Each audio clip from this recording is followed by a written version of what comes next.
I'm not making any comments. I'm Adrienne Carter with DealBook, here talking with Mike Huckman, the Director of Media Strategy at the MSL Group, about the news of the day, News Corp, and obviously the phone hacking strategy at one of its main properties, News of the World. Thank you for joining us. My pleasure. Thanks for having me here. So let's step back a little bit. Now, we've seen sort of a lot happen in 2 days. We saw yesterday that News Corp decided to close down News of the World, and now you're seeing the Prime Minister jump out and sort of slam it as well. So what's happening? Why is everything moving so quickly?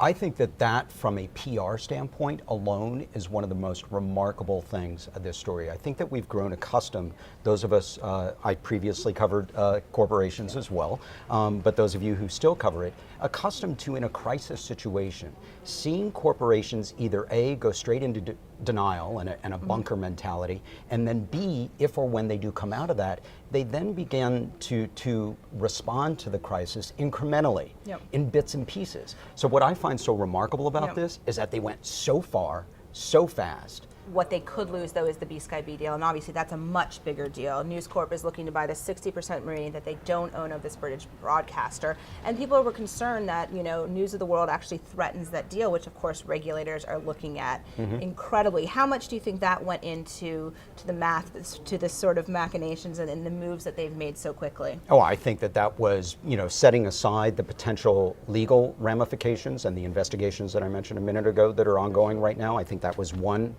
piece of the equation, but I think that the big chunk of the equation was, as you said, this looming BSkyB deal, and what is its fate going to be? And I think that certainly the market thinks that either A, it's going to be delayed, or B, it ain't going to happen, because we did see, as we speak right now, News Corp shares, I think, are trading down about 4% at the NASDAQ. BSkyB's down about 10 or 12%. You know, it's been down most of the day on all week. I think it closed down 7.5% or 8% today on Friday. So clearly investors think that either there's a delay or this ain't going to happen. And regulators are now obviously in Britain saying we're going to have to reassess this to see if it is fit and proper, if the deal is fit and proper, and really to see if it makes sense for News Corp to take this over.